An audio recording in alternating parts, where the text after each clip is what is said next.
Hi subscribers, hi viewers.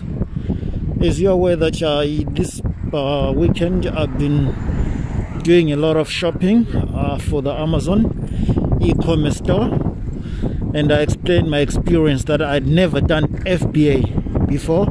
So mainly what we're going to do is we're going to focus on Amazon FBA, and let me take you down to history, just my experience with eBay and Amazon and Gumtree in the past.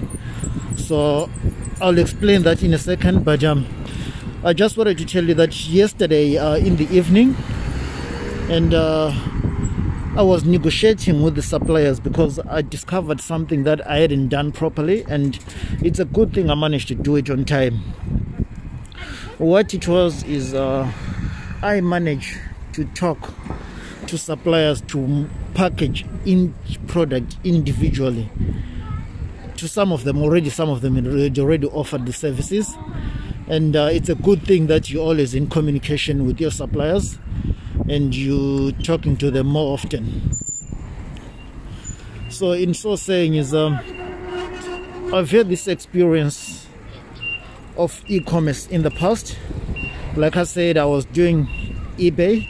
Today I'm on the back roads and close to Taurentine, so expect it to be busy, and it's school hour.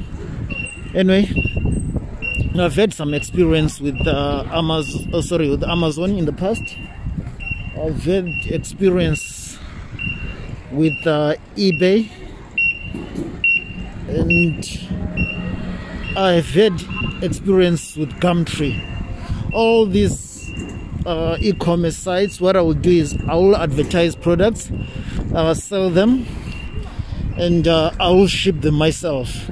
So here we're going to try FBA to make sure that everything is done.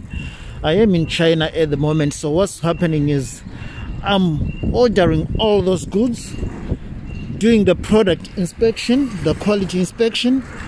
Then after that I am shipping. It's me that's handling the shipping, not the manufacturer, not a freight forwarder, but I am doing everything. So after this, before the end of this month, we will know, I can say before, in 2 weeks time, we will know the total cost. Then we wait and watch how much it costs, what profit we're going to make. If FBA is commercially viable, or we have to use agents. And the more we work, the more there is work, and the more there is everything that needs to be done.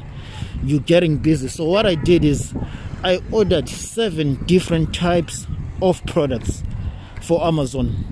What we're doing is we're just testing the market to see which products can sell and which won't sell. But we're going to be doing like every fortnight. That's when we are going to be shipping to the Amazon warehouses, and hopefully soon we should be able to be meeting these suppliers directly. Now there's another thing I wanted to say about ordering from China. Everybody is telling you that Alibaba, oh sorry, not everybody, but most people are aware, like if you're in Europe or in North America, you always want to buy from Amazon because that's where you can get goods faster and get them cheaper.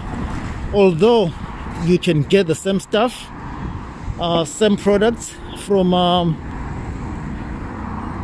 eBay and Gumtree, you prefer Amazon because it's more reliable. I used to live on those apartments back in the day when I first arrived in China, so I just took the longer route, really. So anyway, talking about this is we need to understand, like, Alibaba is not the cheapest and is not the most reliable. You might not be aware that I can say 75 to 80% of Chinese manufacturers, they're not on Alibaba. than on other platforms. And because what the manufacturers need Alibaba for is just to get most of the factories in China. They are not massive factories. These are backyard factories. These are backyard. That's the best way to describe them, or garage factories. But I'm not saying like the garage factories is in small size. I mean, they're fairly big. I've been to a few. Like you find them in FBA. That's where I've been to deal with a few of the manufacturers. They got some yard. It will be like in a remote area, but it will be just a small factory to accommodate whatever they are doing. So basically they'll go to Amazon, to Alibaba, post their services, their adverts. Once they get that huge order, that big order, they don't worry about growing or expanding. They can just sustain that order, and they take themselves from off Amazon, because it will be a waste of money for them to keep on advertising on Amazon, and they cannot, in some cases they won't be able to handle the orders that they'll be getting after they've taken the large orders. So these are the manufacturers that you find, they start going on other smaller platforms just to accommodate the Chinese domestic market. Now here is, you ask anybody that's been in China, you ask them about Jingdong, you ask them about Taobao, you ask them about 1688.com, they will tell you. These are the sites for, there is lots of them really, not just these few. So I have to find my way to navigate here, and I wonder what this lady is doing.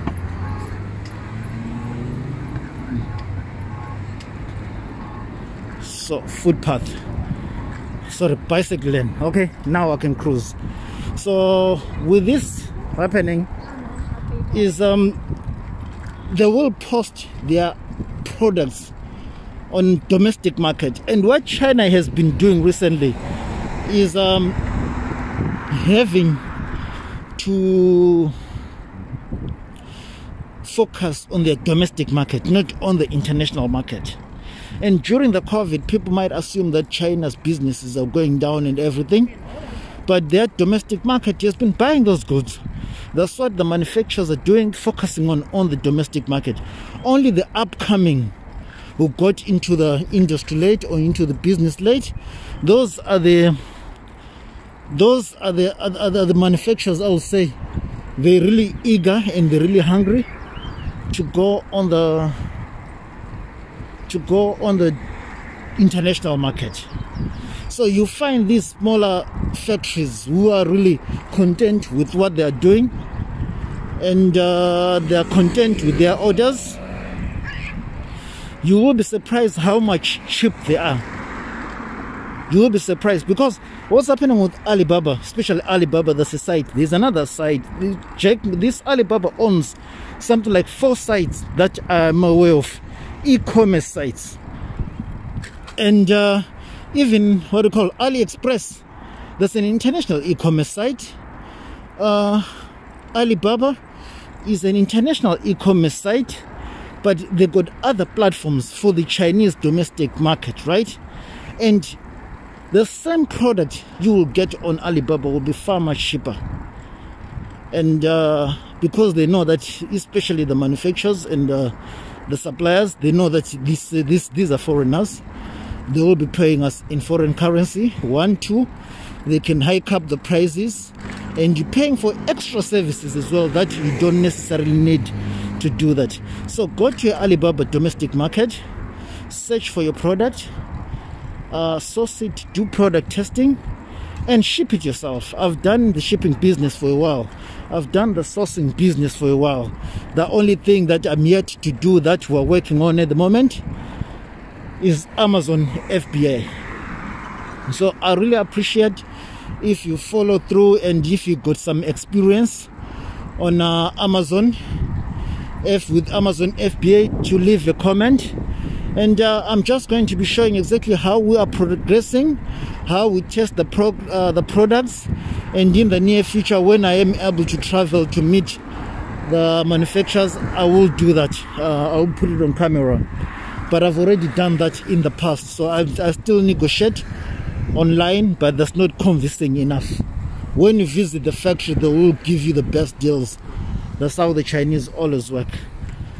Thank you for watching.